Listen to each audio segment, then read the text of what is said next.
Okay, well, welcome back. Hope you enjoyed your lunch and had time to relax and refresh yourself, ready for this afternoon. We've got a lot more exciting material to share with you as we go through this afternoon. And first of all, first up, we're going to look at how to engage with communities and how to use the power of citizen science to understand plastic pollution. And I'm going to hand you over to Barry Bendel from the Rivers Trust, who's going to lead you through this first session. Thank you. Thank you. Thank you, and hello everybody. Session after lunch, we'll try and bring some energy to it, keep you all awake a little bit. So this session, as Ewan says, is all about citizen action. We're going to talk about some of the challenges and potential solutions for increasing the coordination of efforts to tackle plastic pollution by engaging and empowering citizens to collect data on litter in our rivers and waterways. We've got a nice full session. We've got a mixture of a short video, I think, to start with, some presentations from some of the groups that have been doing litter picks and litter surveys in the project, and then my colleague Annika France, who's going to talk through the citizen science data platform and portal that you've heard about in a few of this morning's presentations. And then we're going to have a Q&A session with a number of panelists that will come up and join me. So without further ado, if I could invite Emma and Andy to come up to the stage, please, so you're ready for your presentations, and Annika as well. And I think we're going to start with a little montage of some of the community works that have been carried out throughout the project, doing litter picks and litter surveys. So once these guys are safely seated, if you can play the montage, that will be great. Thank you.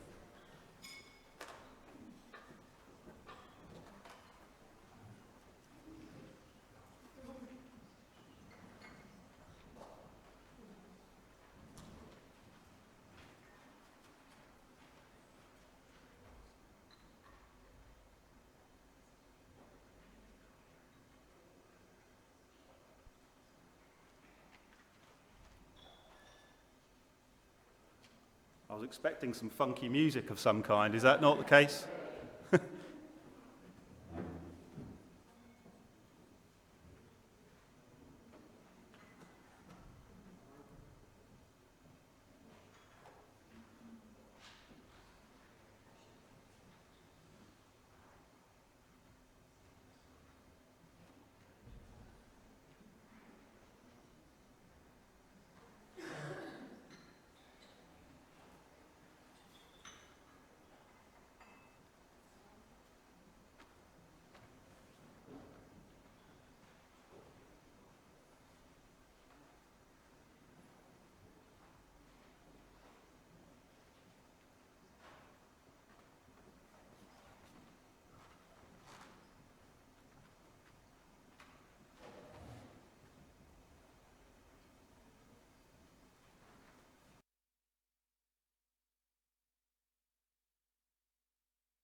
definitely better with the tunes, I think, so that's good. So as you can see, just a small flavour really of all of the work that has been facilitated and delivered through the PPP project with all of the partners, with their wider networks and community groups that we've all worked with, and the volunteers within the catchments that have delivered that huge amount of activity. So now we're going to hear from Andy Dinsdale from Strandliners about the work they've been doing, followed by Emma Teasdale from Litter Free Dorset. So over to you, Andy.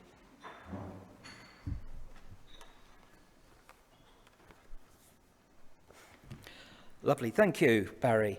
Well, Strandliners is a small community interest company in the southeast of England, founded 2012. I've been part of surveying plastic pollution since 2005, so it was a win-win situation coming in here to be part of the Preventing Plastic Pollution project. So we are involved in two river catchment projects. One is the River Rother, which is rural with villages and small towns. That's our own patch as such. And then the rivers Ouse and Ada, which have larger towns and... Got to go on to this. I think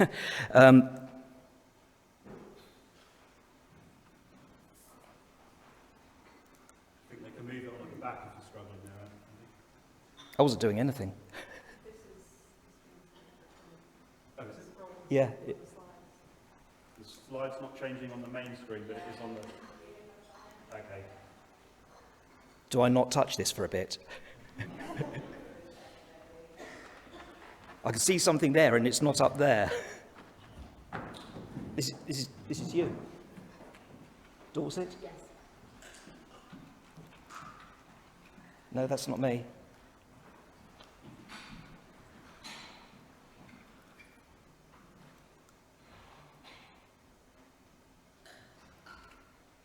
Is someone doing something out there?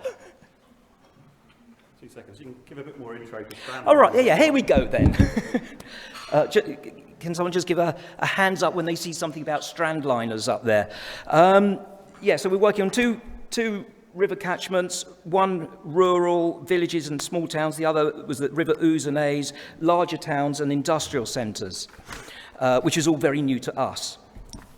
It really needs the next slide, but hey, what we did, we went into catchments, we went into the communities, and we gave presentations, went out on social media, got people involved, had a chat. We went out to existing litter picking groups, had chats with them, and then planned a whole load of sessions getting out there, picking up the rubbish and recording it. Now, every single time we went out there, it was a pick-up, and then we stayed there and we recorded and itemized every item. So when we look at a usual beach clean or litter pick, it's usually pick, bag, and bin. So everyone that we were going out to, that's what they were used to. So this time it was pick, identify, record, bag, and bin. And this was very new to quite a number of people. So we didn't actually go out with the aim of, let's pick up everything we can find. We've done that in the past. 2 years ago, we had a small project and we picked up 750 kilos. And it took 2 days to itemize the 15,000 items. So we weren't going to, oh, look, that's us. So we weren't going to do that this time. We picked up smaller amounts so that we could engage with everyone looking at a smaller, manageable amount of litter. And then we would go through and itemize every single piece. We were using the brand audit approach, which I think you'll hear about a little bit later, where you look at the brand, you look at what it is, you can then take a category. So if it's household produce, smoking material, fishing gear, etc.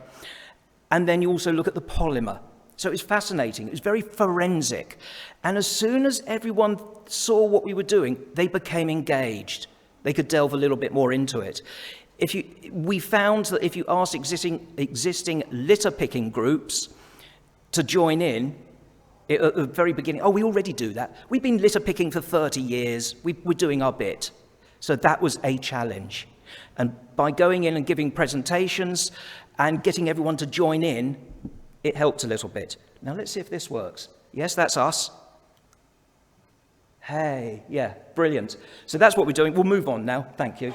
Thank you for bearing with us. So this is about the data. It wasn't 750 kilos. This is midterm data, but we took 65 bags out of the rural river Rother on their banks. Now, what does that say? It just says there's a problem with environmental plastic pollution. Oh, no, it's a problem with environmental pollution, not necessarily plastic. It just says bags. So we have to go further. The total weight of the mismanaged rubbish, waste, was 89 kilos. Again, what does that tell you? It says there's a problem. It doesn't say what it is. You can't do anything about it. It's great for wildlife, it's great for us, it's great, that we're getting it out of the environment, but how do we stop it getting back in?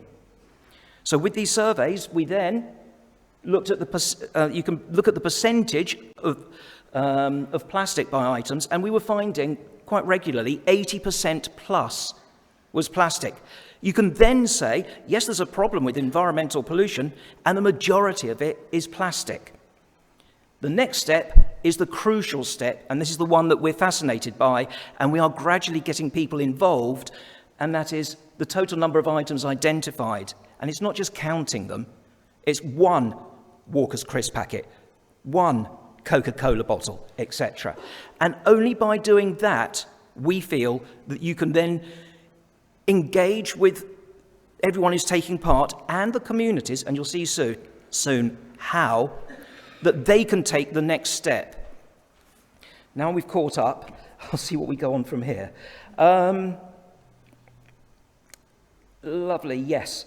Okay, so you might have seen in that film, we hired a hall and we invited community groups, local community environmental groups, and regional and some international ones to this hall and opened it to the public.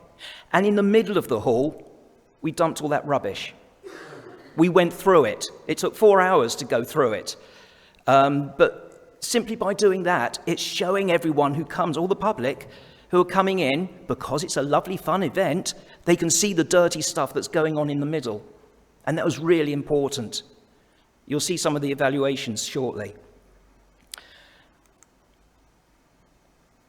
But this is the bit I really love. If you talk to people about, oh, we found this percentage, this amount of rubbish, and it was, numbers, it all goes a bit, oh, how much, what? But as soon as you make it visual, you can begin to see something's clicking in their heads. They're beginning, oh, that's us. And what you'll see here, each colour is the same category. So if you take the top left, that is one side of the River Rother, the mouth of the River Rother, and then you take the top right, that's the other side of the River Rother, they're not the same. 100 metres apart, and the litter DNA is very different. As soon as the local community could see that, they could see that they've got their own problems to work with. It's not just this litter word, which means everything. But if you break it down and you make it very local, they can become a little bit more engaged.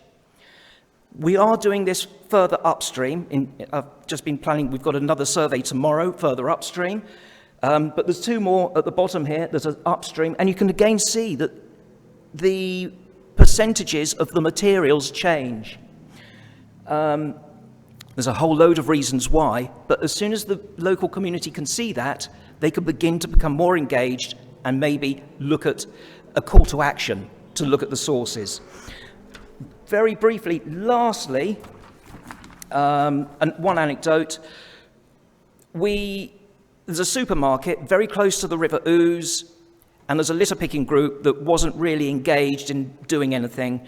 We went along, we did a brand audit survey, and we made a pie chart showing all of the litter found next to that supermarket by the river.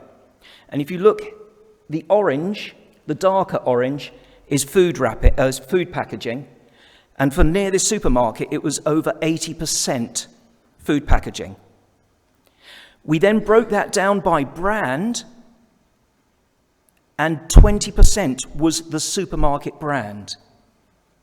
As soon as the local litter picking group going, wow, and they are now engaged in doing this sort of work. They're going further into it. It's not a case of, are we doing our litter pick? We put it in a bag, we put it in a bin, and we've done our bit. They're now looking a little bit further into what they can do.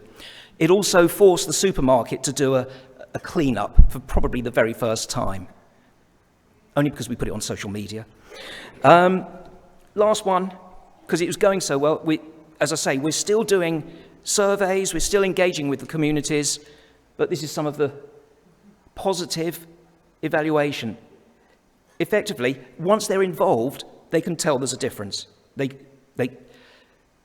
carry on beyond this project, possibly with a little bit of a holding hand from us. Thank you.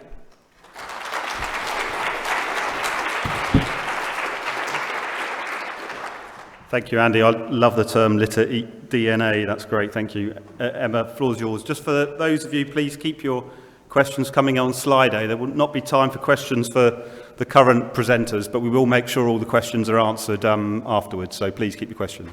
Thank you. So yeah, we're Litter Free Dorset. We're based on the south coast in Dorset. We are a local community campaign based at Dorset Council working to reduce litter at source and improve bathing water quality.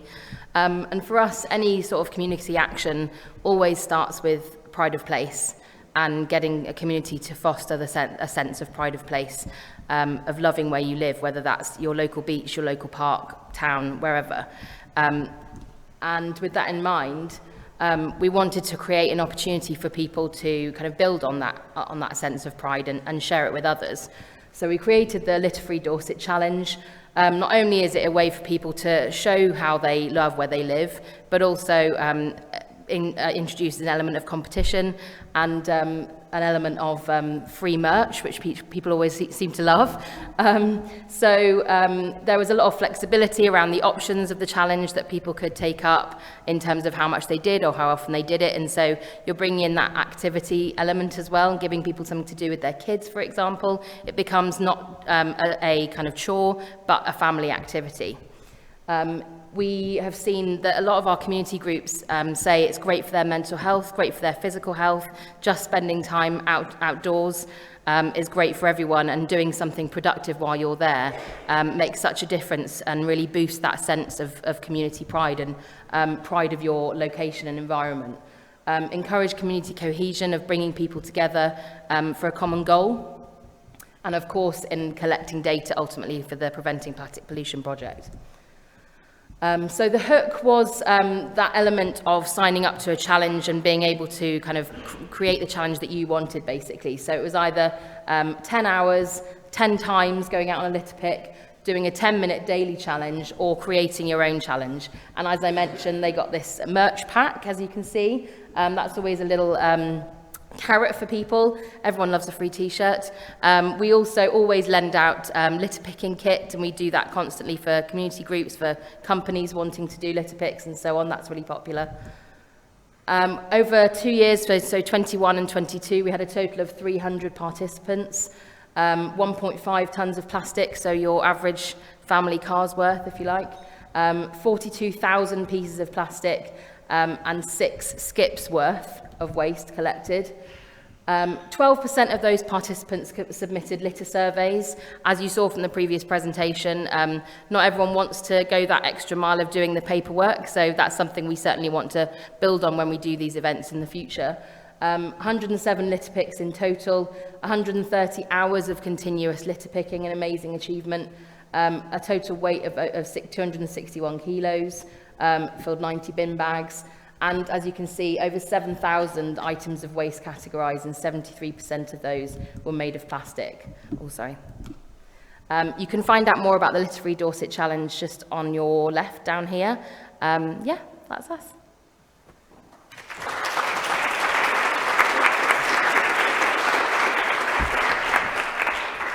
Thanks, Emma. Great work, and I agree about the merch. I'm well jealous of Gail's hoodie over there. I wish I had one of those.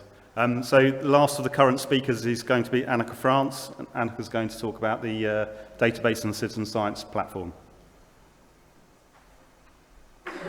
Thank you, Barry. Hopefully everyone's pretty inspired by what they've just seen from those local groups. What we've been developing over the past 3 years with the Preventing Plastic Pollution Project is hopefully a way that different community groups can all come together and bring the data that they're collecting into a single shared database. And we've tried to create a platform that allows them to do that in a seamless way. So just for a bit of context, the reason we decided to do this is because we identified a real evidence gap. We know now that as much as 80% of marine plastics actually come from rivers. But over the past few decades, data collection has primarily been focused around beach litter and marine litter. And there's not been any data collection, or very little data collection in that upstream catchment. And you can sort of see how that's reflected in the data from the Marine Litter Watch programme. And similar picture as well here in the UK with the Marine Conservation Society data set that's been collected over the last few decades. But we do know that the data is what has the power to change both policy and practice across business and government. And there's been several data-driven campaigns now that have helped change that. And I've included a couple of UK examples here, but I'm sure there's many across the channel as well, which includes the Switch the Stick campaign, where volunteers went out collecting data on plastic cotton buds on beaches. And that was used to help, first of all, change business practice. So it started off with supermarkets banning the sale of plastic cotton buds. But it also then was enforced in government legislation, which was introduced after that. But as I mentioned, that was primarily on data from beaches, so we're missing a big part of the picture. So the PPP project, we've been trying to collect data from source to sea, again, focusing on the catchment-based approach. And to do this, we highlighted that there was a real need to come up with standardized methods. So part of the success of the Marine Litter Watch programme was the fact that people were using a common methodology to categorize and count the litter. When we developed this for river catchments, we wanted to make sure that it would be comparable to those existing databases so that, we collected even more evidence. And we knew that if we wanted to collect the data and the volumes that we needed, then really we needed to harness citizen scientists. And as Andy mentioned earlier, there are already lots and lots of groups out there collecting data. Well, sorry, collecting rubbish, but not necessarily collecting data and going that extra step. So to get people to cross that line, we needed to make sure it was accessible and user-friendly. And most importantly, we wanted it to become a shared database, and we wanted it to be open access so that everyone could see their data afterwards and use it in their own ways. So what we have developed, and this has been a bit of a labour of love, if you can call it that, over the last 3 years, we started with a single methodology, very similar to the OSPAR categorisation of litter. And we've actually slowly developed that based with volunteer feedback from the groups that we've been working with. And we've introduced a more tiered approach to data collection. So we have very simple data gathering, all the way through to doing the litter counts using that OSPAR methodology and some more simplified versions of that. And now we're also working on introducing a brand audit, which doesn't just identify the actual company or organisation that is producing and selling those plastics, but also records the polymer types, which hopefully would feed in quite nicely to the other data on things like microplastics, which John showed us earlier. So what we've created is an online citizen science hub. It's a shared, as I said, it's a shared resource open to anyone to use. The hub will allow you to join or create a community, add survey locations to a map, plan clean-up events, and then upload the data, view the results, and download the data. And there will be links that we'll also distribute after the conference today. So what we've added to the platform, and this is quite recent, is a way that people can either search for an existing community that's running events, or they can add their own, and that has the option of going in an online map so that it can help with volunteer recruitment. And that's all done through a simple sign-up form. As I mentioned, people can add survey locations, and what we're really trying to push is for community groups to survey the same sites over and over again so that we get that time series on the data and we can see how it changes throughout the year or over time as new legislation is introduced. We've also got some guidance on the hub for how to plan cleanup events. It goes into details on sort of risk assessments and health and safety. And then we obviously also introduce the different data collection methods that have been developed as part of PPP. Then, once communities have gone out and run their events and collected the data using paper forms usually, the community organisers can come back and they can actually upload their data to the system. And when they're doing that, they can tag their community name, and they're given a unique ID number as well, which allows them to retain ownership of the data. And they can also select any of their pre-existing sites from a drop-down to speed things up. Once they've uploaded their data, they can then view the results in a sort of semi-live online dashboard. The data is quality checked beforehand. And again, we've added filters onto the dashboard so people can filter by their community or look at data from a particular site. And it gives you the breakdown of statistics on the types of litter and the types of plastic litter that have been found.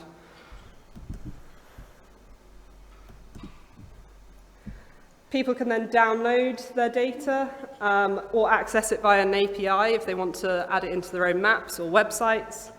And they can do that in a variety of formats. So you can download it into a CSV, a spreadsheet, Google Forms, and pretty much any format you'd desire. And I feel like this has already been mentioned several times, but I'm just going to do a very quick overview of the results so far. And I should add that this is changing on a weekly basis. There's actually even more data that has come in since I sent these slides over. So we've definitely got more than 700 clean-up events and surveys recorded. I think it's about now 200,000 pieces of litter have been counted. And we've removed almost 3,500 bags of rubbish, and that doesn't include the larger items that wouldn't fit in a plastic bag. And that's equivalent to over 15,000 kilos, which is the same as more than 20 Citroen C1s for context. And of that, more than half of those would have consisted of plastic items. And of that data, 4 out of every 5 items of litter were made of plastic. And this sort of illustration here demonstrates the breakdown of that and actually shows that a large percentage of the items counted were already unidentifiable and are degraded in the environment. So I think that really highlights the messages that people were saying earlier about removing macroplastic before it's already degraded. And that's it from me.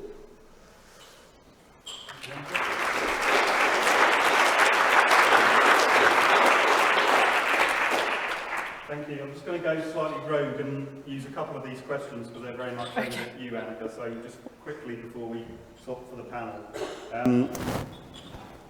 First question is, can other people's data be downloaded from the hub? Yes. Nice and easy. Anyone's data can be downloaded. The point is that it's all shared and open access for everyone. It just has to be quality checked before it's shared. Yeah. How does the map interact with other data collecting apps that are already on the market, such as the Marine Debris Tracker, Keep Britain Tidy's Event Searcher, etc.? At the moment, it is completely separate. However, I think going on beyond the PPP project, we'll definitely be looking to collaborate more with those other organisations and help to, again, further standardise it, but also introduce more data sharing through the likes of the API that sits on the back end. And the last one is, how and who will use future litter data uploaded to the platform? How and who was that? Yeah, how and who? Who and how? Who and how? Well, I think the data can be used by community groups themselves, driving local action, NGOs and organisations running campaigns and public awareness campaigns, and hopefully government when they're informing policy, and we'll hopefully be feeding into some of the government consultations on things like the deposit return scheme. Thank you. Thanks, Annika. So just final round of applause for the speakers for this session, please.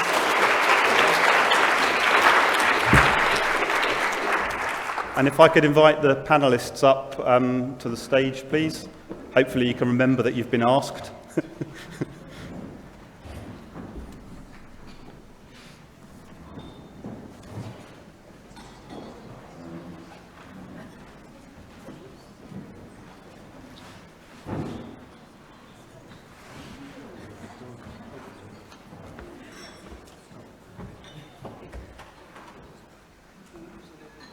Should we have our translation units here? Should we have our translation? No.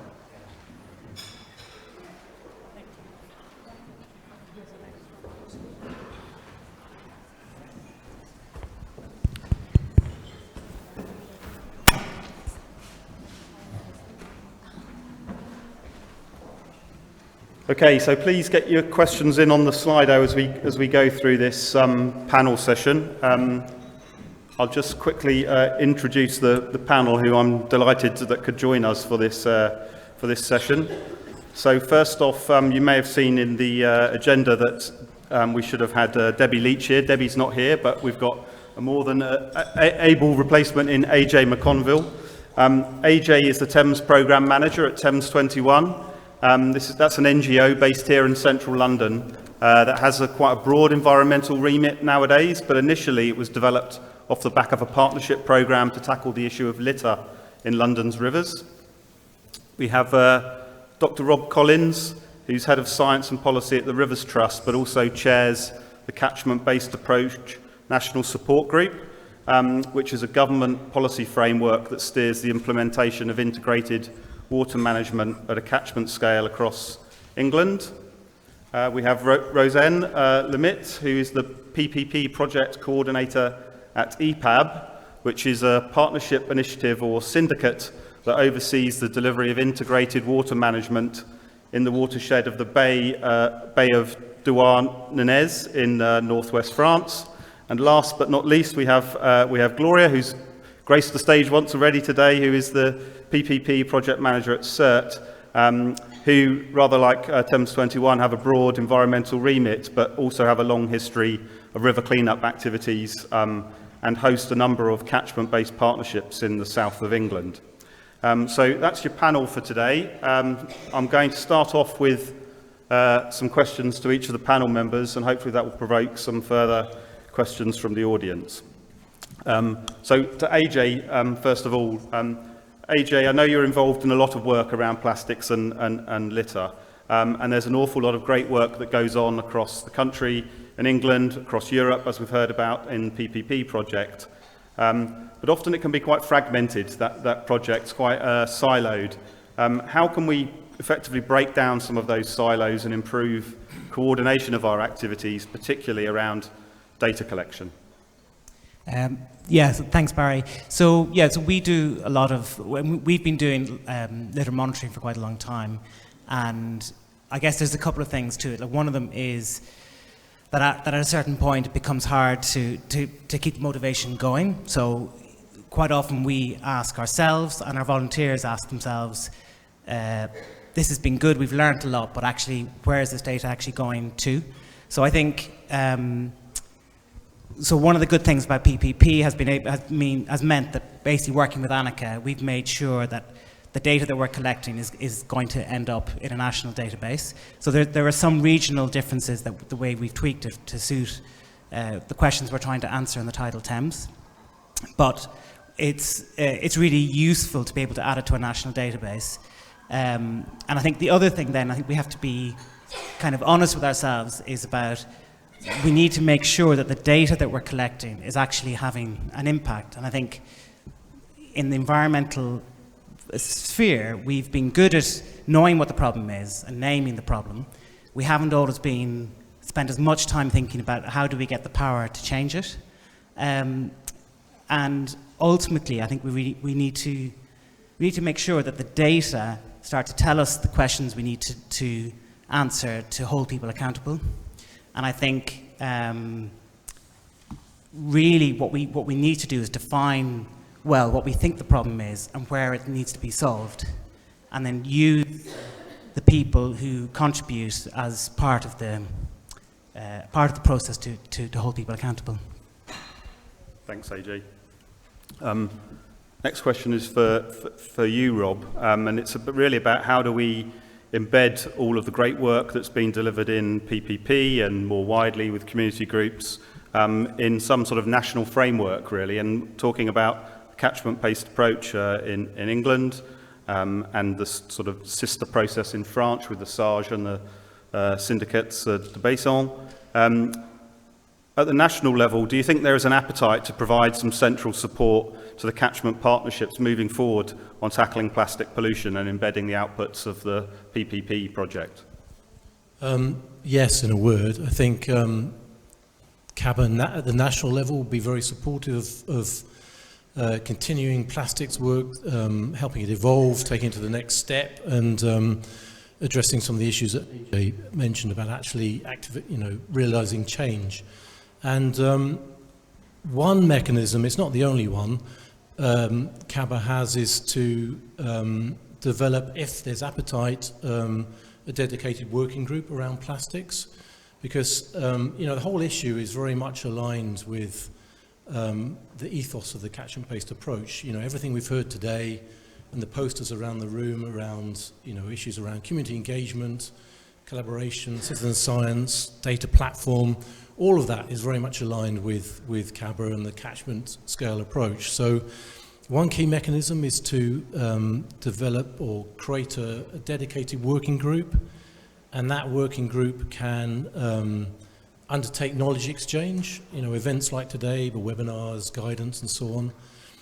And I think importantly too, that group can play a lead role in developing the data platform that we heard from Annika, because I think that's, as she alluded to, that can be really powerful as a communications tool, not only with, to all sectors of society really, parliamentarians, policy leads, business, community groups, and it can help secure funding, I think, over the coming years. So there's real appetite, I'd say, and these sorts of shared information platforms are commonplace within the catchment-based approach. And it would help bring some legitimacy to CABA. That's something we always struggle with, but data is power, and it will help to sort of provide ownership for local community groups. So definitely support from our perspective. Thanks, Rob. That's great. And maybe you could highlight some of the other working groups that exist in CABA and how they've operated and how they've had some results in driving change on the topics. Yeah, so we have several thematic working groups under the catchment-based approach, flood risk, biodiversity, agriculture, and so on. And they all operate to build expertise in the partnerships and to encourage knowledge exchange. And I think actually one of perhaps the most powerful example, most recently, at least here in the UK, around data leading to action has been the sewage map that the Rivers Trust created, and we release that every 3 years, for the last 3 years on an annual basis. It highlights where storm overflows are located, wastewater treatment plants, and it's had huge media coverage at national, regional and local levels, and it's really helped drive action in terms of community groups, particularly focused on inland bathing water designation. We don't have much of that in the UK at all, so with that data has really empowered people, and you could see the plastics data hub in time being, doing something in parallel.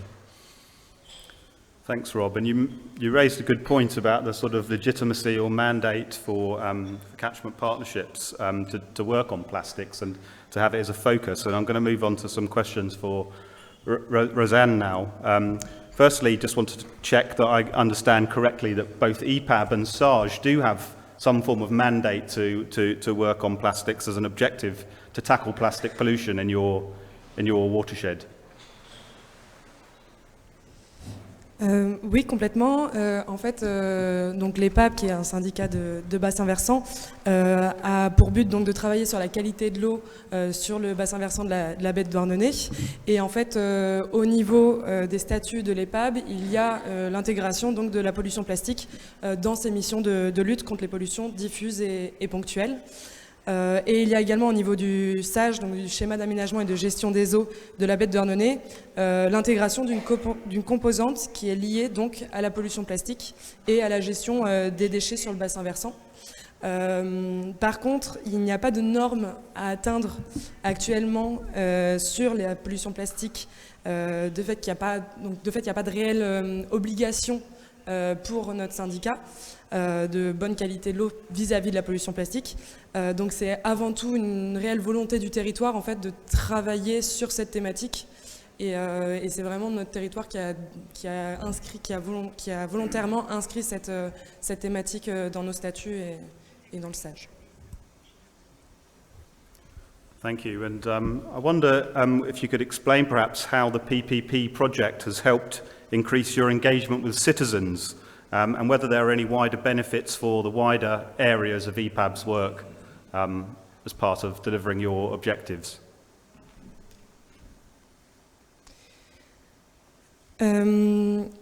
Alors, en fait, PPP et plus globalement le programme Interreg, de par les grandes lignes du programme, on a voulu, dans les actions de l'EPAB, intégrer beaucoup plus que ce qu'on faisait avant les citoyens dans nos actions et beaucoup plus communiquer aussi auprès des citoyens sur nos actions, ce qu'on faisait très peu finalement avant le projet PPP. Donc effectivement, le projet PPP a permis d'initier vraiment des actions plus concrètes avec les citoyens.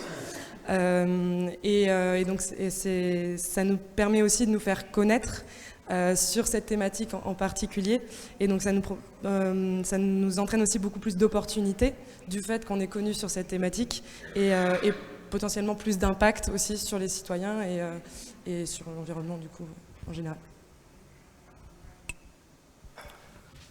Yeah, thank you, and sorry for giving you lots of questions, but as a follow-up, could you see EPAB involving citizens in the collection of data in the future? I know it's not something you have done to date, and might involving the citizens help you to prioritise action to tackle plastic pollution?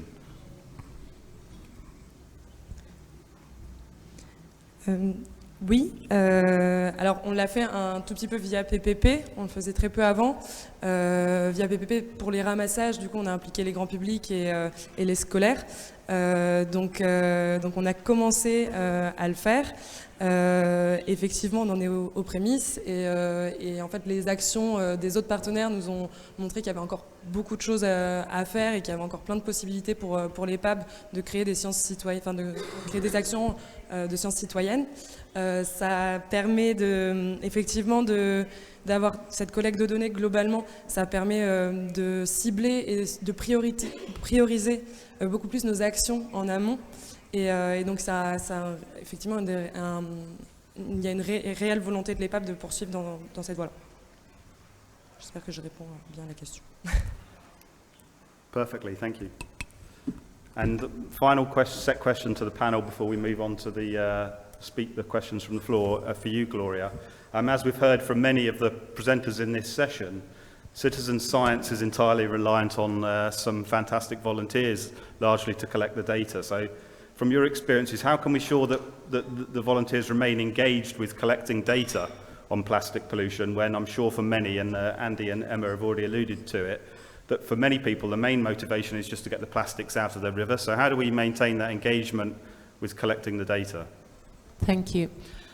So we discussed this across our partnership meeting, and we tried a series of different approaches.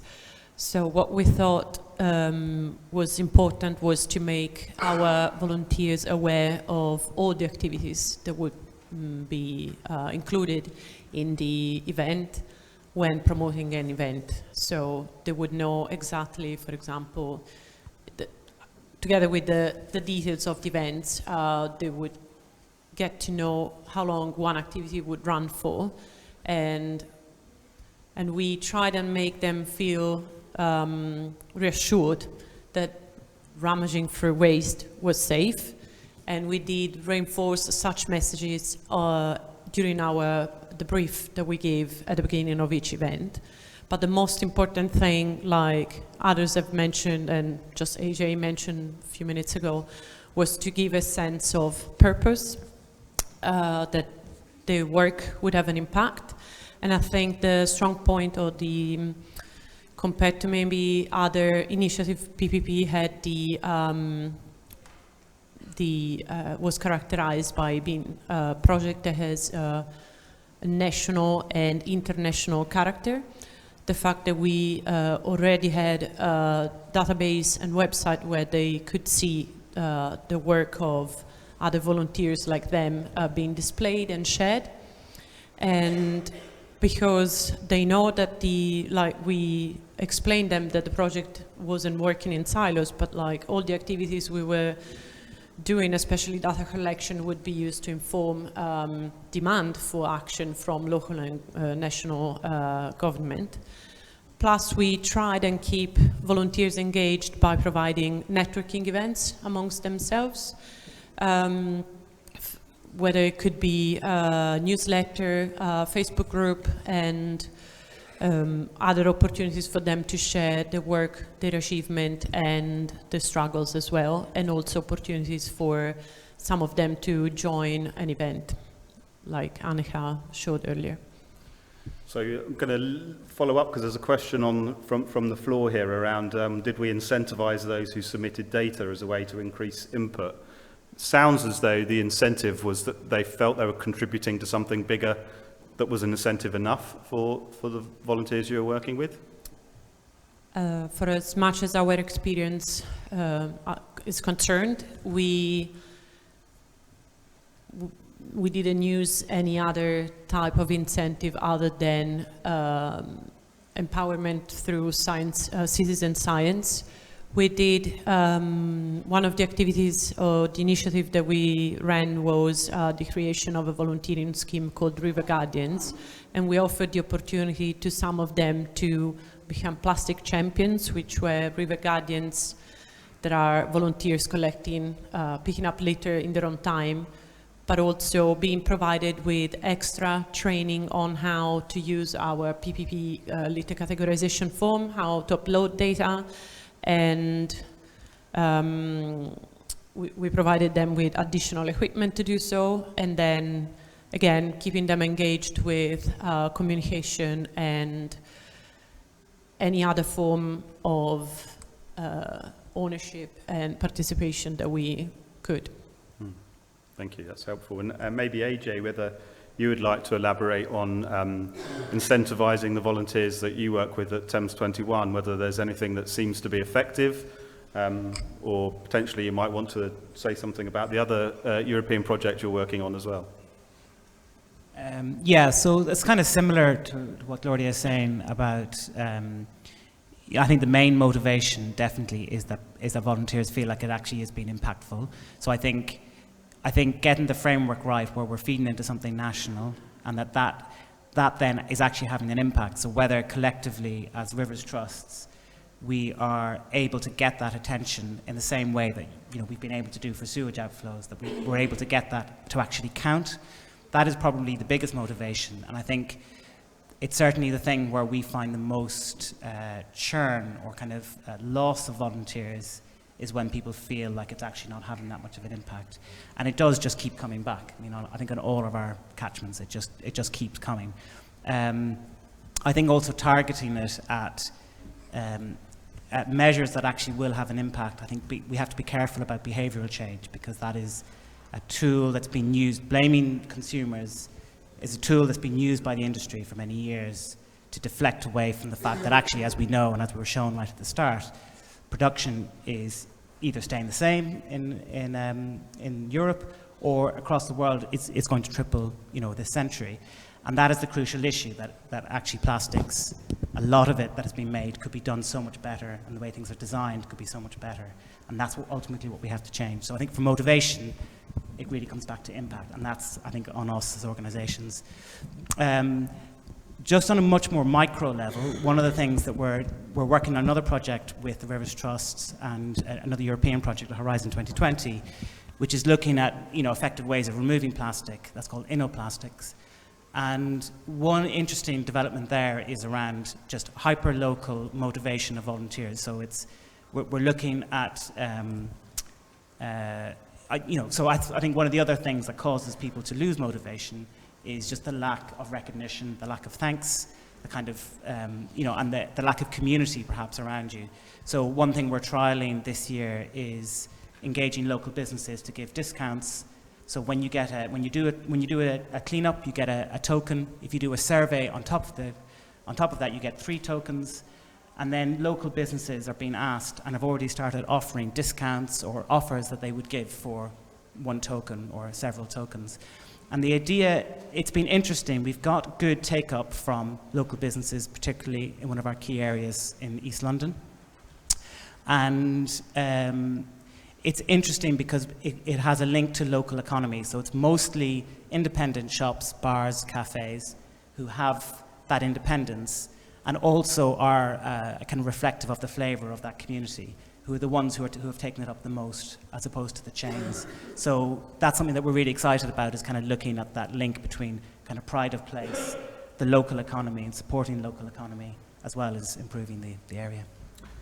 Thanks. There's a few questions coming up around the sort of reaching critical mass of data collection and usage of the platform, and related to that, and for you, AJ, is would a mass data collection annual event collecting data on litter and rivers help raise awareness and get more data, e.g. the Plastic Blitz event run by Thames 21? So I know you've got plans for this year's Plastic Blitz, so anything you'd like to say about that?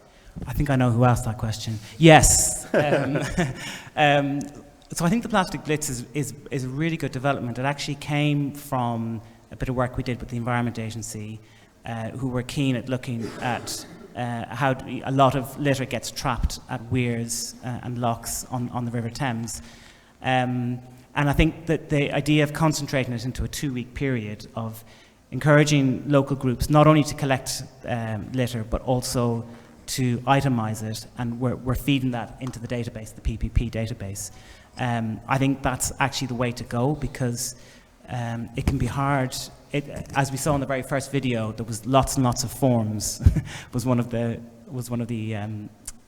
things that got pointed out. I think doing it in a short burst means that you get lots of data, and you know that lots of other people are contributing that data as well, and people are prepared to go that extra mile. So I'm trying to remember the dates. I think it's the 29th of May this year to the 10th or 11th of June. Is that right, Jeanette?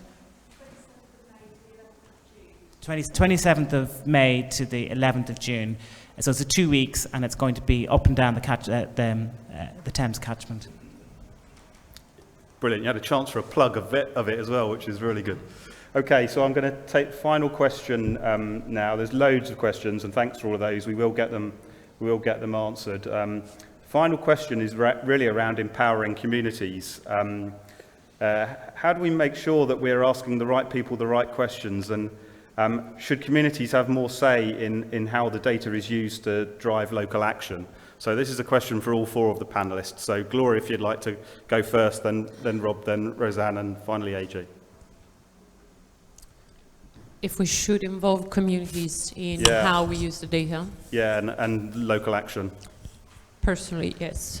I think we did several community events with members of the community representing themselves as individual or like community groups with a common, I don't know, area where they're coming from, and business owners to try and identify what were the items of like the main issues concerning single-use plastic in their own local area or in their own business, and try and address it, how we could help foster this transition. So because each area and each type of business is so specific, so different one another, and we saw this also with the data collection that we did across the whole catchment, how even Andy highlighted how just one side or the other of the river can vary. So because of the different specific characteristic of locations, I think communities should be involved into addressing what's prominent to them with the support of the data we have. Thank you.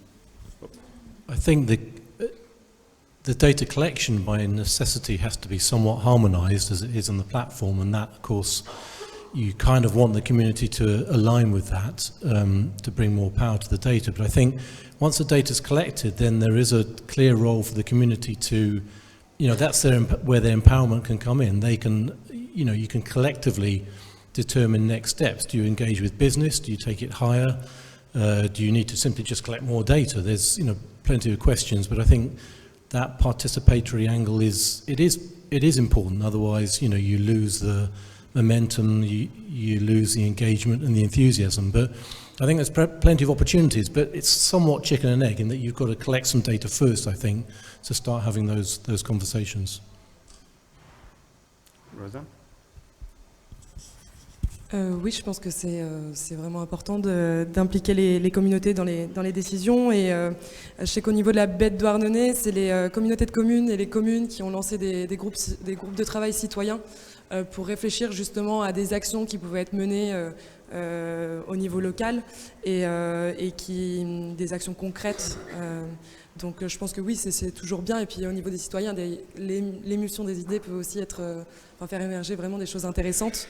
Et puis ça les concerne directement, donc plutôt que d'imposer des choses, c'est toujours aussi intéressant d'avoir les retours des personnes qui vont être en fait pleinement porteuses en fait des actions. Yeah, I'd like just to add one thing to that is I think we started looking at people who've done a lot of this kind of work, which, community organising model, because I think in the environment movement we haven't done that much work at really looking at how to empower communities, but there's another sector that's exactly what they do. So we started looking at, how you would use some of the practices from community organising, and some of those involve finding an easy win. So basically what it is it's learning about how do you change a certain thing in your community. And so you end up trying to train people up, finding local leaders. And then the model is very much based on practical wins. You start with something that you can actually win. But if you create a community of people, of communities who are able to do that, who start to learn these techniques, then the scope of what you're able to achieve gets bigger. So you might start with something very local that gives people the taste that, okay, we've managed to get these series of businesses to change. And if you network those different groups, then potentially that's a model for going bigger. Great.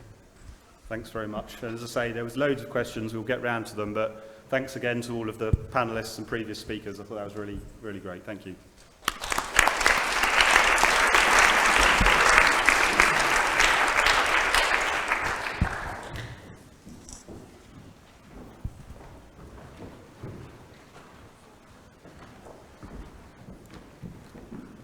So, thank you to Barry and to the panel there for telling us about engaging with citizen science and surveys. I might be able to deal with one of the questions which was quite high on the ranking, was the use of image recognition We have trialled this using drones and other ways of capturing the data.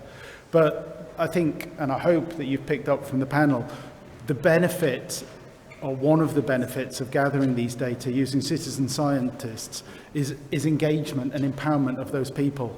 And so using remote sensing apps, things like that, we lose that. And I think that that's really critically important, that we retain and benefit from engagement across communities.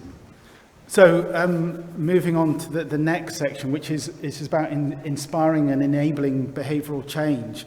Again, joining with communities. And if I can bring up Kim Gunasakera from the Environment Agency, Jessica Hickey, also the Environment Agency, and Teddy Dow from the National Marine Park of the Irrawaddy Sea in the next session. Thank you. Thank you. I'll hand over.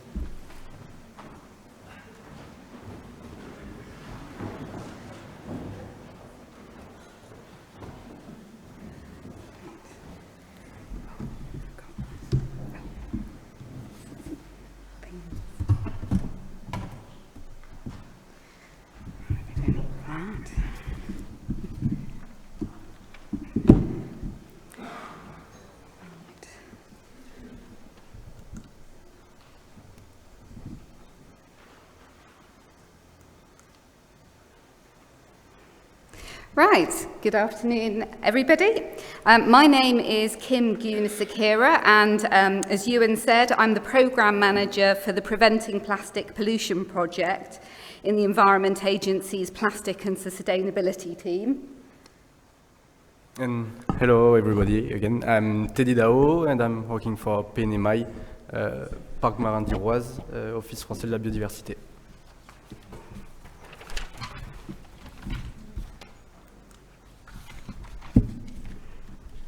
So this afternoon, Teddy and I are going to give you an overview of the different types of resources that we've created, the events that we've run with different target groups, and the key findings and recommendations for different target groups. So this area of work was all to do with behaviour change, and we targeted business and retail, tourism and leisure, schools, and communities.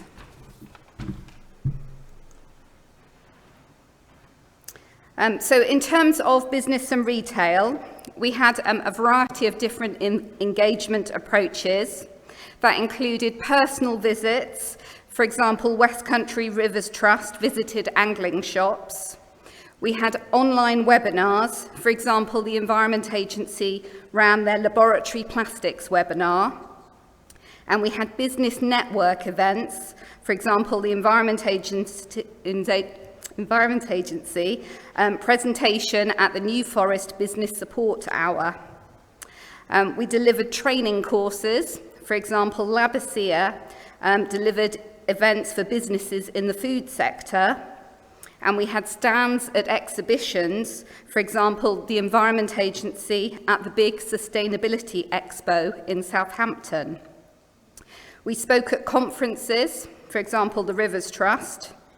And we contributed articles to business newsletters. So the Environment Agency contributed various local authority and business network newsletter articles. We've also produced lots and lots of practical resources, which you'll see in the next slide. We've also produced lots of case studies, for example, CNRS's laboratory plastic recycling. Different partners produce different local tailored charters. For example, the Brest Charter focused at hospitality businesses, West Country Rivers Trust Charter for Change, Plymouth City Council's City Charter, and Litter Free Dorset's Business Charter. Plymouth also have produced a business directory that I think they'll talk to you a little bit about later. In terms of sector-specific activities, for example, PNMI focused on the fishing industry, the EA attended agricultural county shows.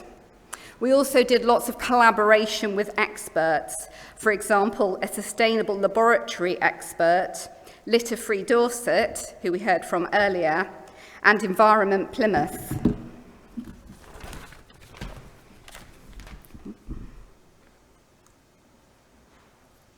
So I mentioned the resources that we've produced as a partnership.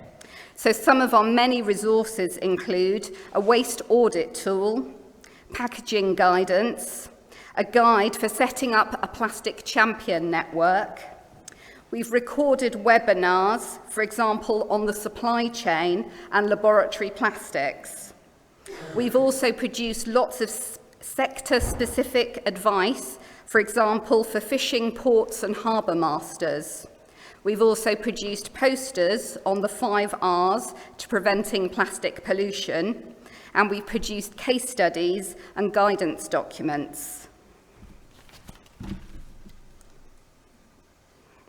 So in terms of our key recommendations, we'd suggest that you offer tailored support to local businesses and specific sectors. You leverage in relevant expertise and use existing professional networks. You develop partnerships and collaborations to deliver cost-effective engagement activities, and you signpost to existing support and certification opportunities. You develop practical resources and tools to support action, and you add value through national and cross-border engagement. Also, it's really vital to explain the broader business benefits, for example, cost savings and taking action on plastics.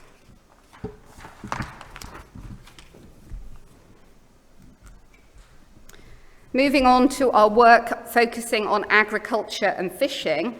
In terms of agriculture, as a partnership, we've produced a farmer behavioural research project report, the Tree Guard recycling pilot that Amanda discussed with us earlier. Partners have had stands at county shows, and we've delivered agricultural events and produced waste management advice leaflets and done lots of training of agricultural staff. In terms of our work on fishing, we've produced guidance for ports and harbour masters. We've created a fishing charter and signed up angling shops. So some headline statistics of our achievements. We've signed up 215 businesses to a plastic reduction commitment. We've signed up 383 businesses. We've supported them through training events or workshops, and we've produced 16 different training materials.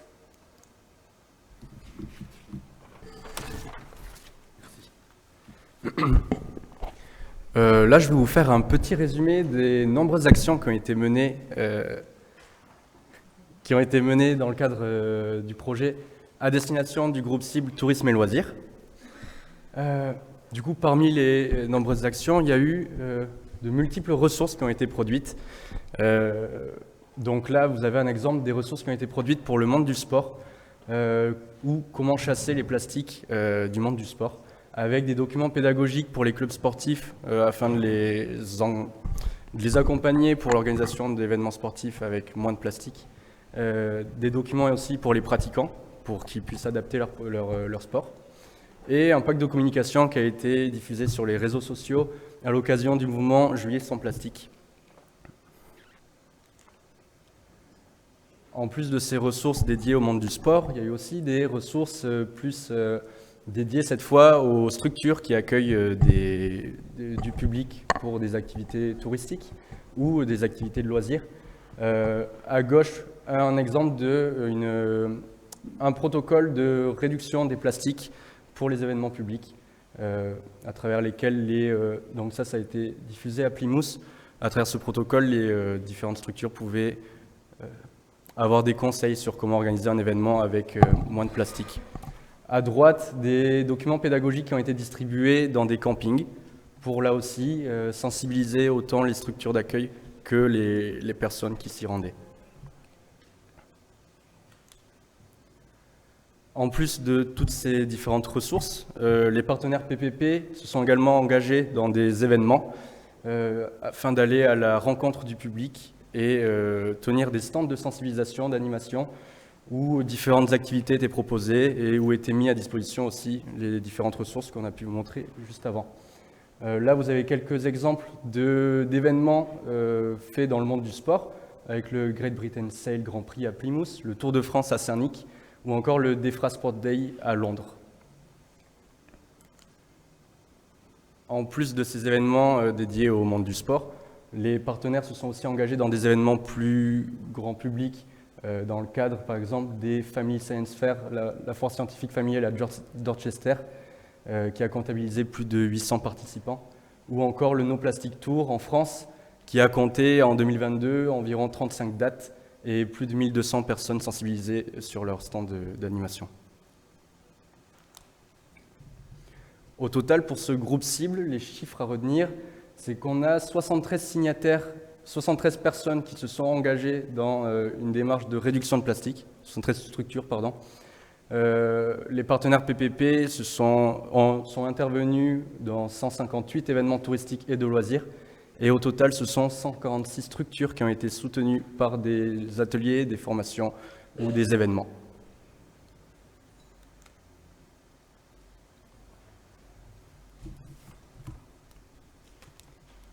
So moving on to education and some of the resources that we created.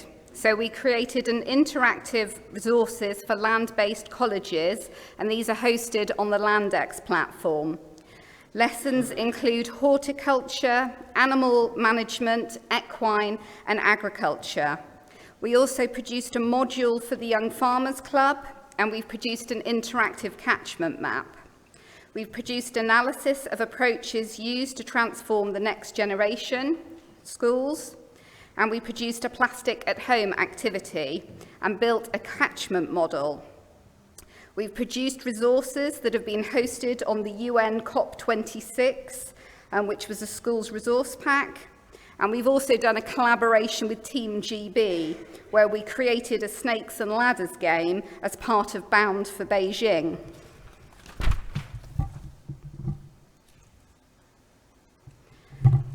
We also created a giant snakes and ladders game, and we bought virtual reality headsets to engage young people at events. We created a plastic-free bingo game and have produced lots of lesson plans.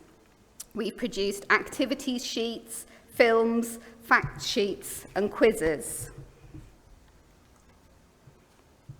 So in terms of the educational events that we've delivered over 470 different educational events to schools and young people. These have included the Big Bang Fair, which reached over 23,000 young people. At our World Oceans Days Kids Conference, that involved 105 students and 18 schools. And we delivered 2 Learn Live webinars, which had 35,000 and 70,000 attendees watching both live and afterwards doing downloads. We delivered STEM Now events with Winchester, Portsmouth and Southampton schools.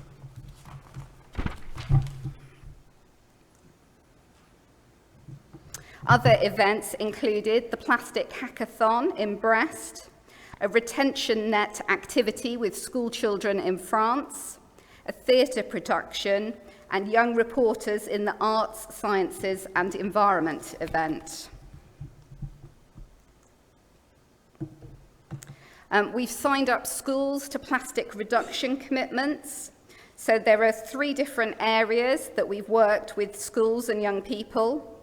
We've launched a joint French and English schools network, which have 10 schools from France and 7 schools from England involved. We've trained 80 schools in the Rethink Periods project, and 15 schools have started the Green Edge Award.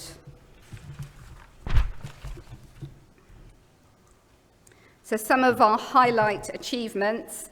As I mentioned, we've signed up 105 schools to a plastic reduction commitment. We've delivered 477 education events and produced 30 education resources.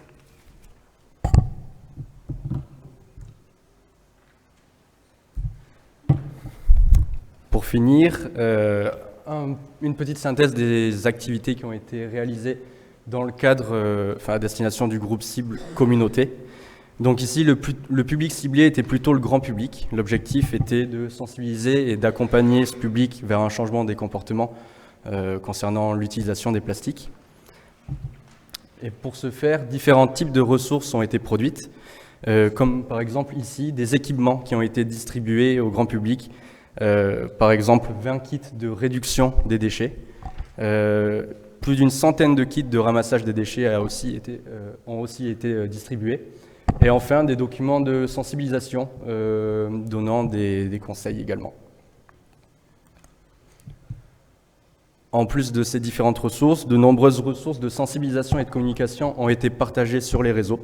Là, vous avez quelques exemples de tous les petits flyers qu'on a pu faire produire à l'occasion du bingo de voyage pour le mois de juillet sans plastique, du contenu de communication pour les fêtes de fin d'année, et encore plein d'autres jeux et animations sur la thématique de la pollution plastique. En plus de ces ressources distribuées, il y a aussi eu de nombreux matériels qui ont été déployés dans l'espace public. Là, vous en avez 3 exemples. Des cendriers de vote qui ont été mis un petit peu partout dans les villes pour inciter les gens à ne plus jeter leurs mégots par terre. Des plaques qui ont été installées à la sortie des avaloirs pour là aussi sensibiliser les gens et les inviter à garder leurs déchets sur eux. Et enfin, plus de 500 panneaux d'information et de sensibilisation qui ont été aussi installés sur l'espace public.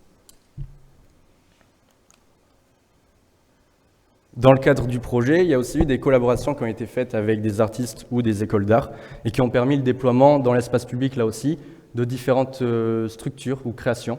Là, à gauche, vous avez la baleine de déchets qui a été déployée à Plymouth.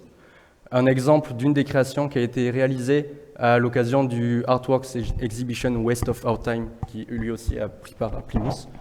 Et enfin, la sculpture du saumon de l'Élorn, qui est déplacée un petit peu partout sur les rives de l'Élorn pour sensibiliser les usagers de cette zone. Là aussi, comme pour les autres groupes cibles, les partenaires PPP se sont investis dans des événements grand public. Là, vous avez un exemple de la fête de la science à Brest ou de la journée mondiale de l'environnement à Portsmouth. Pareil, pour ces événements, les partenaires français se réunissaient entre eux et tenaient des stands d'animation. En plus de tenir des stands d'animation, les partenaires ont également participé à des conférences grand public. Là, vous en avez 2 exemples. Une à Ossanopolis à l'occasion de la conférence Réduire localement la pollution plastique, et une autre à l'occasion de l'événement Plastique Changement de Cap.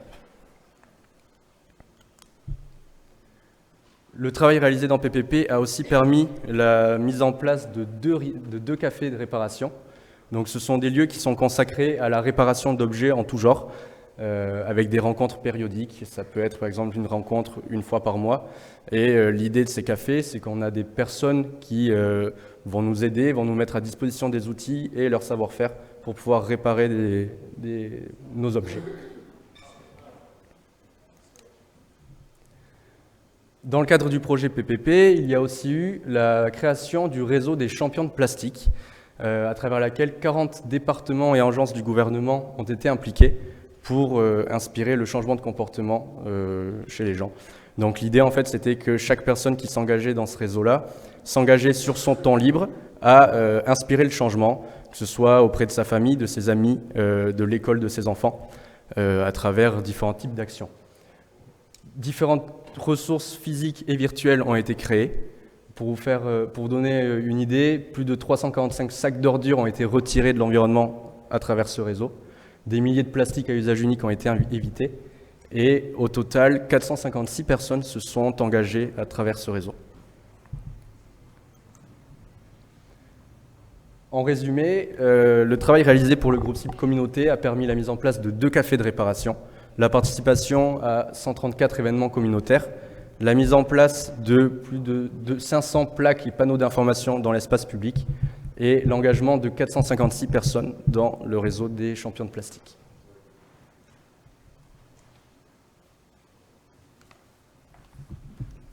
So, in conclusion, a few high-level recommendations. Online events can result in huge numbers of participants, and targeted events are most effective.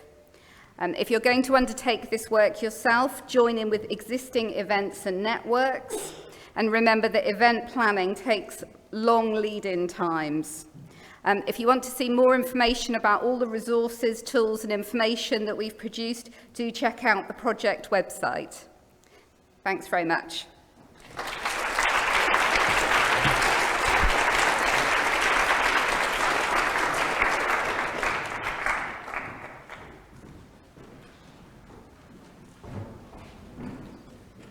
So, thank you to Kim and Teddy there. As well as influencing businesses, organisations and individuals, another part of the aims of the project were to influence policy and management. And our next speaker, Jessica Hickey from the Environment Agency, is going to tell us about some of the activities that have been going on in that area. Thank you.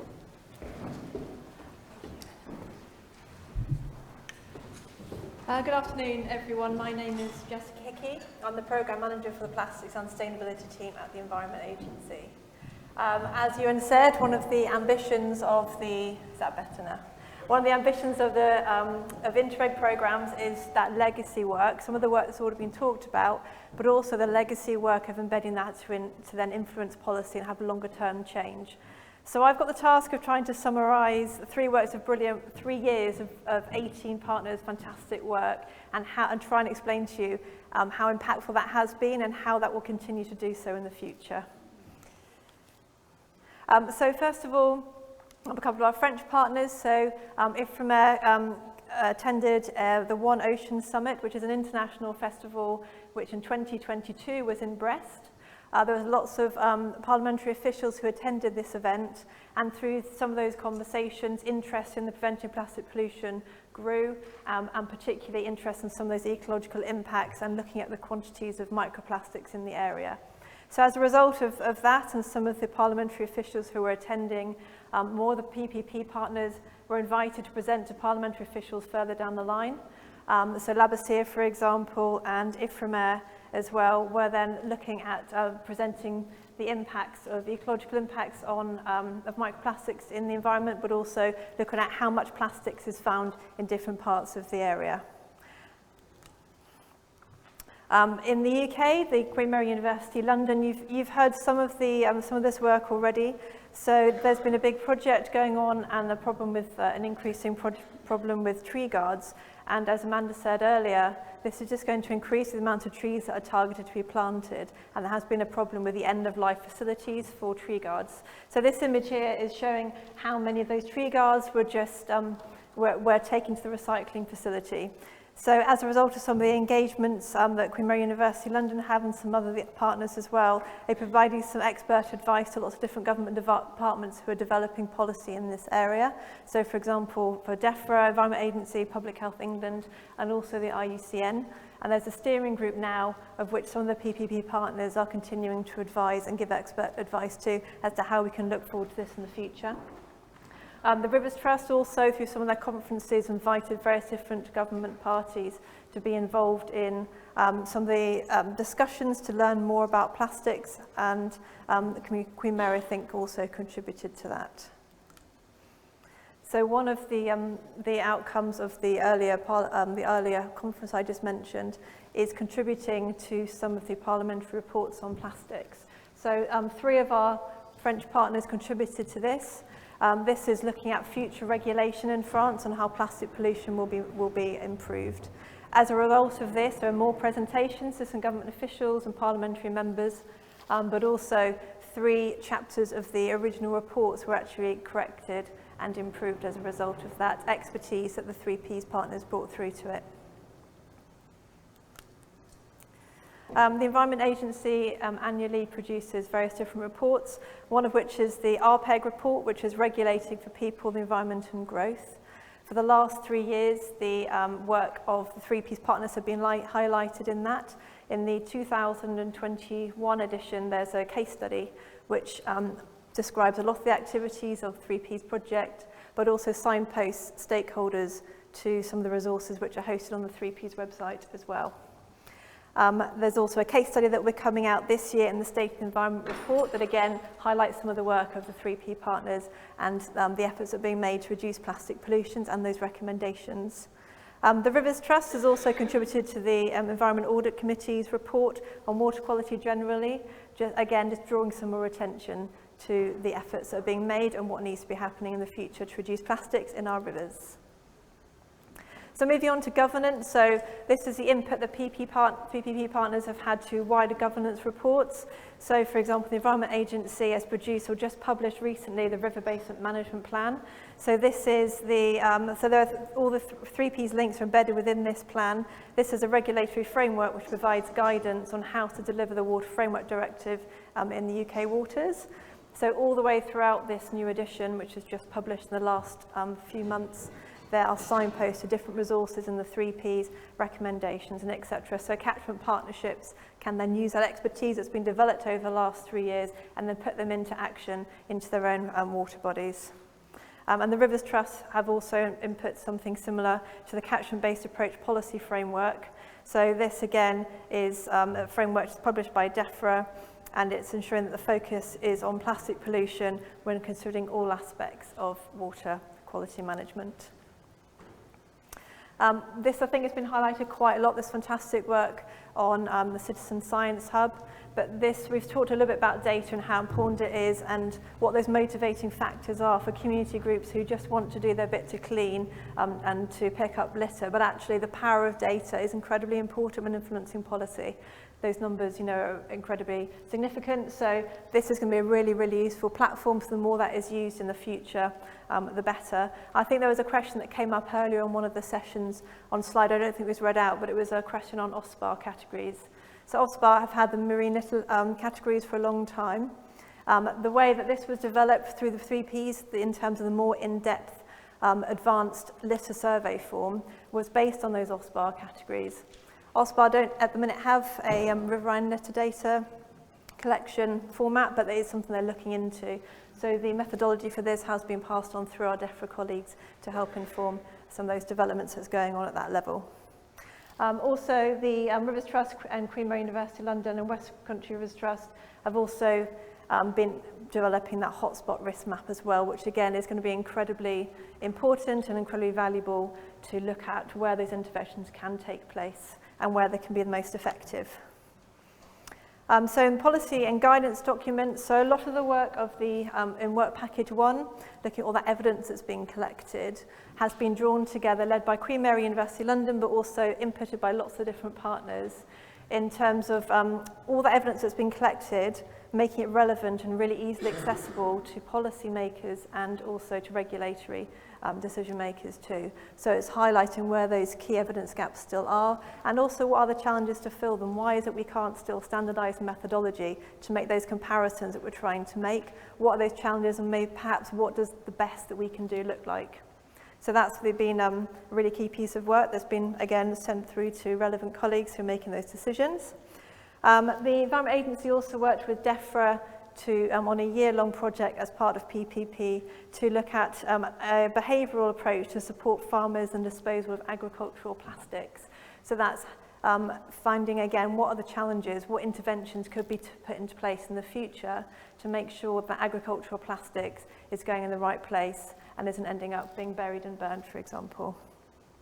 And then the Environment Agency and Rivers Trust as well have taken some key guidance from some more formal documents and then made them into much more accessible and relatable guidance for farmers. And those have also been transferred to 3 different stakeholders to make sure they're meeting the key audiences that they were designed for. There's also been ongoing consultations, as I know other partners will have contributed to as well. But again, some of that evidence that's being collected through these databases are really key in terms of the strength and the power that they really have in these kind of activities and consultations that feed into policy kind of further down the line.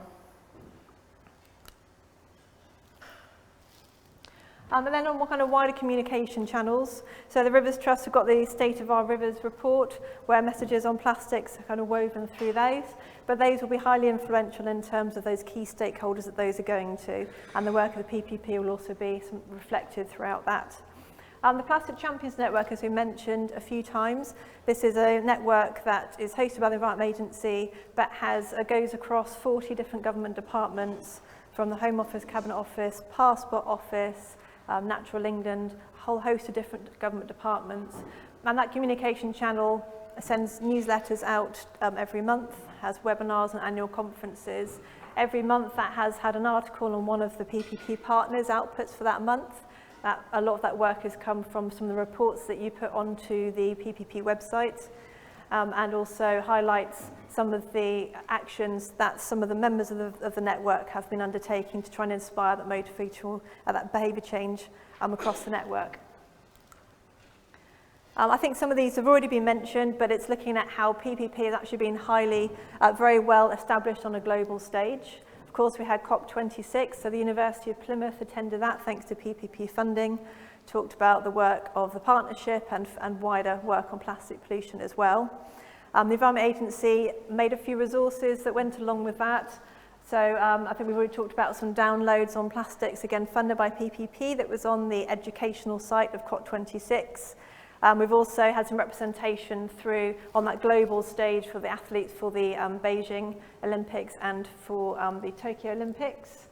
And we also had we also encouraged lots of GB athletes to publicly make a plastics pledge to reduce their avoidable plastic waste in sport. So trying to use that international platform that they were on to then influence people who were then interested in what they were doing and then trying to replicate that themselves at home.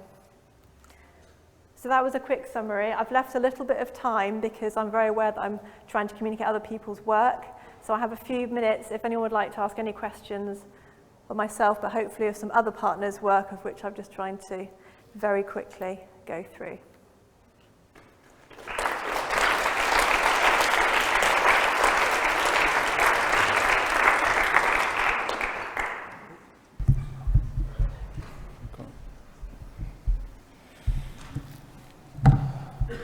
Well, to start with, before I try and figure out getting into Slido, can I take the Chairman's prerogative and ask you a question? How do you see this work fitting into the larger international policy framework regarding plastics? Well, I think it was highlighted earlier that, of course, this is fantastic timing for 3Ps with the UN's global agreement to ban plastic pollution. All the international negotiations are already underway. The first one's already taken place, and a lot of the work that the partnership has achieved so far has been filtering in through the work that we're doing with some of our policy colleagues in DEFRA. But I'd like to maybe hand that question over to our colleague who's over here at the minute. Would you be able to respond regarding the global framework?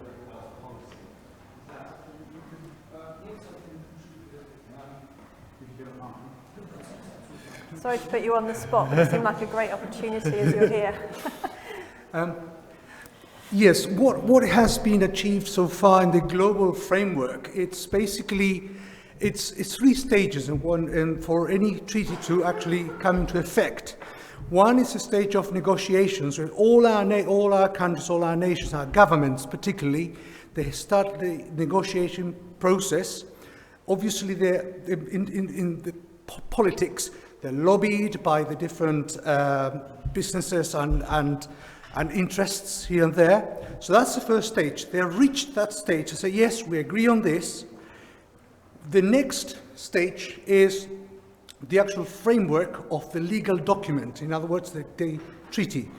That it's still not clear where it's leading to, but that's, again, it's politics gets involved, you know.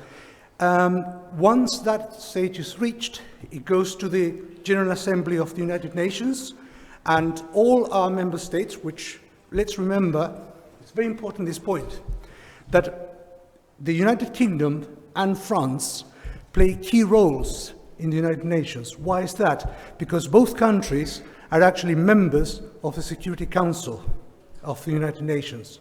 So both countries have very strong vote in the United Nations for this to happen. Once that stage is reached then, and it's passed through the General Assembly, which hopefully that is going to come into place at the end of next year. That's the time frame we're talking about. So after years of negotiation, sorry, a few minutes, and then it goes back to our national parliaments, from all our countries, and that treaty, that legal document, it needs to be ultimately ratified by the national governments, and that's again citizens, all of us, all our projects, and has a very important point, a very important role to play. Why is that? Because we have to then lobby our local politicians, our MPs, I forgot the word. Ali, you help me because you remember the word. The other, ratify. That's the word. The key word. They have to ratify the treaty through our national governments. So that's roughly the process. But then it comes to the MPs. So, yeah. Thank you. Thank you very much. Sorry for pouncing on you like that. So it seems like we're in a privileged position here now, in that the timing is good to put pressure on government and to influence change. So there is another question asking here why we tried to influence behavioural change rather than policy. I think to answer that, we can say quite simply that we tried to achieve change across the board. It's critically important to change people's attitudes to influence policy, as well as the policy affecting individuals. But we wanted to, through this project, to address all parts of society, because we all play a role in this. There's been discussions about the producers. They've got to make it easy for us. But we as individuals are the ones that throw that litter out, that discard that material inappropriately. We've got to take our responsibility as well as businesses, as organisations and the politicians. So it's everything that we have to try and influence here. It's a big challenge, but hopefully across the project and with all the people that have been involved, right from government down to the small children that helped in a lot of the litter picking and in their classrooms, we hopefully have influenced some change. Thank you. See if we've got any more questions, or are we? There's a question about behavioural change and evaluation. I'm going to leave that one because after we've had coffee, that's what we're going to return to. So, here we are. We're slightly over time, but if we have no more questions, I think we just have to thank Jessica, and then we'll break for coffee.